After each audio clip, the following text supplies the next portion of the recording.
I'm 34, and my ex-girlfriend is 31. We had been together for 3 years, living together for 2. In the beginning, everything seemed perfect. We shared common interests, had amazing chemistry, and genuinely enjoyed each other's company. But as the saying goes, money changes people, and I saw that firsthand. A year ago, I received a significant inheritance from my grandfather. He had been a brilliant investor and left me enough to ensure my financial security for life, if managed properly. At first, I didn't tell anyone about it, not even her. I needed time to process everything and make the right decisions. 3 months later, when I finally shared the news with her, I saw a noticeable shift in her behavior. It started subtly. She began talking more about our future together, dropping hints about marriage, and making comments about how we should invest in our relationship. While I was open to the idea of marriage, something didn't feel quite right about her sudden, intense focus on it. Then came the conversation about the beach house. We were having dinner one evening when she casually brought up how her friend's boyfriend had bought them a vacation home. She asked if I thought it would be amazing for us to have our own beach house. She showed me listings of properties that were worth millions, far beyond what I had ever imagined spending. I explained that while I had inherited money, I didn't want to rush into anything extravagant. My goal was to be financially wise, investing most of it and possibly buying a more reasonable primary residence to secure my future. I thought she understood. But over the next few weeks, the beach house talk didn't stop. She started sending me listings multiple times a day, talking about how we could rent it out when we weren't using it to make money, and comparing our situation to her friend's new home. Every time I turned it down, her behavior became more manipulative. She began giving me the silent treatment, making passive-aggressive comments about how I didn't value our relationship enough to invest in our future. Then came the threats. If you don't buy us the beach house, I'm leaving. At one point, she even went so far as to tell her friends and family that I was withholding money from her, painting me as a controlling miser who didn't care about her happiness. The final straw came last week when I came home from work to find her sitting in our living room, surrounded by printed photos of beach houses. She had already contacted real estate agents and scheduled viewings without my knowledge. When I confronted her about going behind my back, she gave me an ultimatum: either buy us a beach house, or she would leave.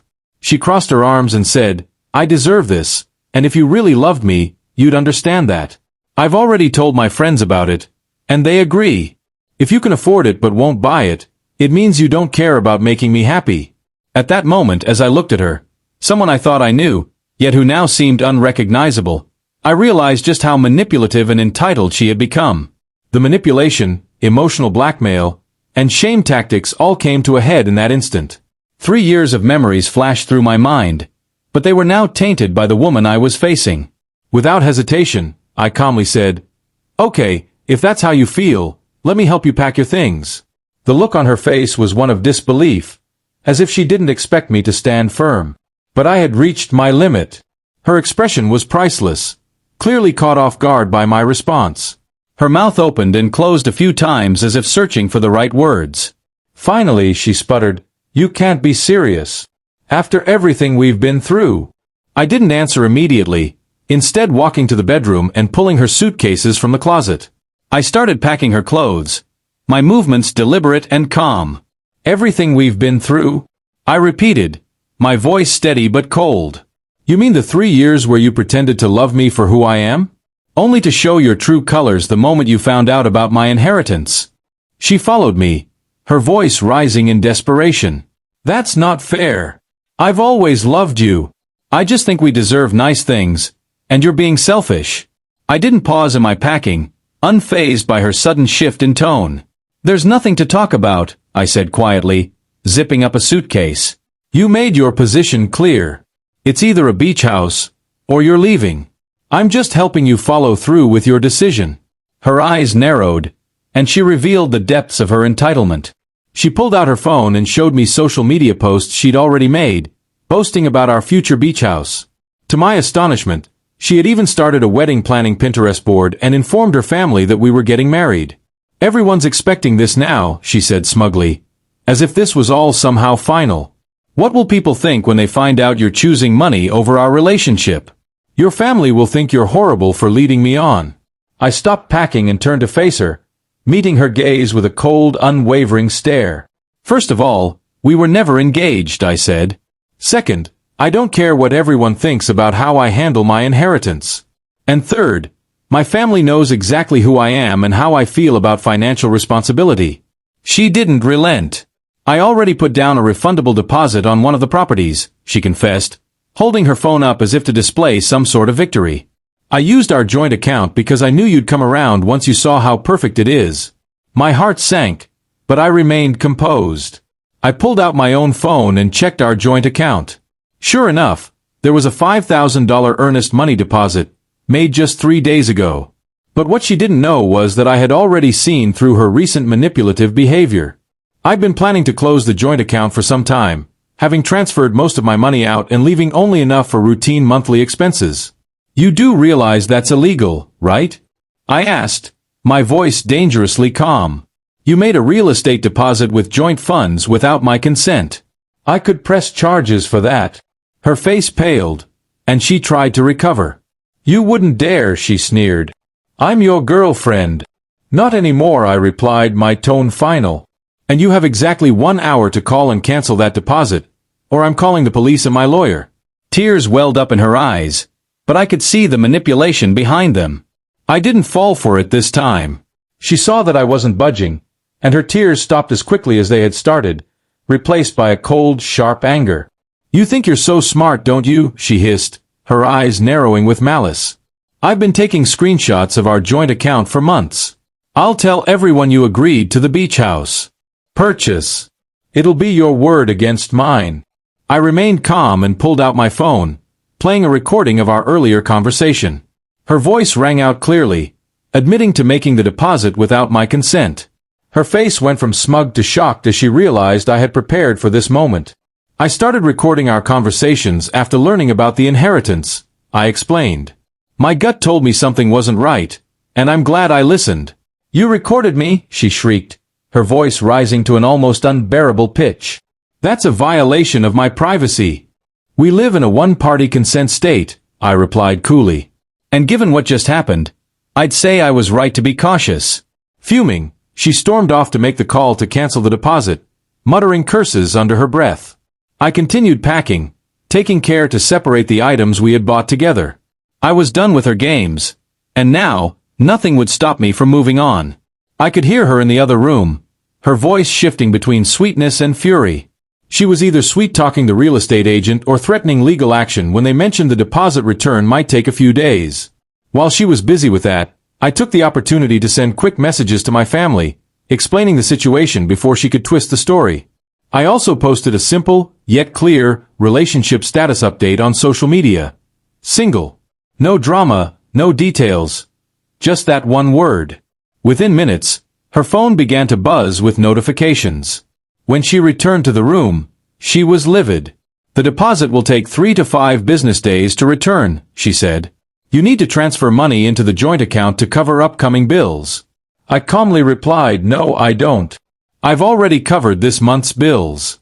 The joint account will be closed once the deposit comes through. You have your own account for personal expenses. That's when she pulled her final card. My name is on the lease too. You can't just kick me out. I looked her dead in the eye and said, actually, I can. I've already spoken to the landlord. Since I've been paying 100% of the rent from my personal account, not our joint account, he's agreed to remove you from the lease.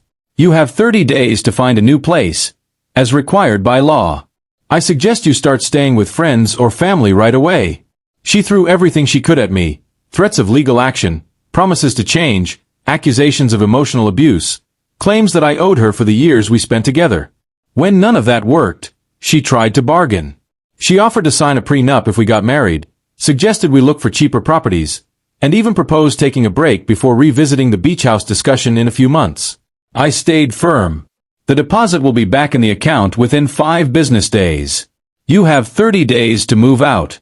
Any further communication should go through my lawyer. I handed her my lawyer's business card. I'd anticipated this and taken precautions after the inheritance came through. She spent the next hour packing, crying, and attempting to negotiate. Every time she tried to argue or manipulate me, I redirected her to the task at hand, packing her things. Finally, her sister arrived to pick her up. As they loaded her belongings into the car, I overheard my ex spinning the story, trying to paint herself as the victim. Her sister, to her credit, simply responded, "We'll talk about it at home." The fallout was swift and intense. She tried to turn our mutual friends against me, claiming I had promised her marriage in the beach house, only to cruelly pull the rug out from under her. But her story kept changing, and her earlier social media post about the surprise beach house contradicted her latest claims. The real estate deposit was returned within the promised time frame, and I immediately closed the joint account, documenting everything. My lawyer sent her a formal letter outlining the lease transfer and property division, which helped prevent any further financial entanglements. She made several attempts to contact me through mutual friends. One day, she was apologetic, claiming she'd had a wake-up call.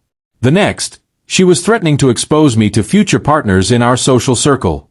Her friends also reached out, trying to convince me I was being too harsh and should give her another chance. I stayed resolute, directing all communication through my lawyer. Within 2 weeks, she had found a new place to live. She sent her brother to collect the rest of her belongings while I had a friend present as a witness.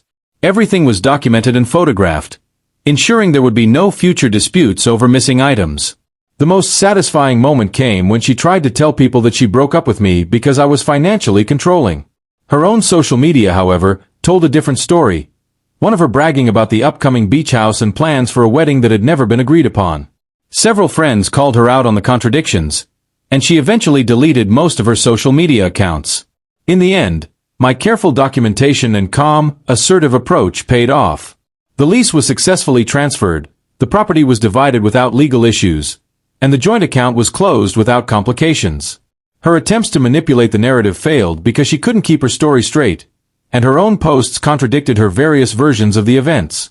A few months have passed, and I'm relieved I trusted my instincts to document everything. The inheritance wasn't just a financial windfall, it was a revealing moment of clarity. It showed me who truly cared about me and who saw me as a means to an end. Since then, I've invested the money wisely, bought a reasonable home for myself, not the beach house, and am taking time to focus on my own goals. Looking back, I realized the inheritance wasn't just about the money, it was about understanding the true nature of the people in my life. Sometimes, the greatest gift money can give you isn't what it allows you to buy, but what it reveals about the people around you.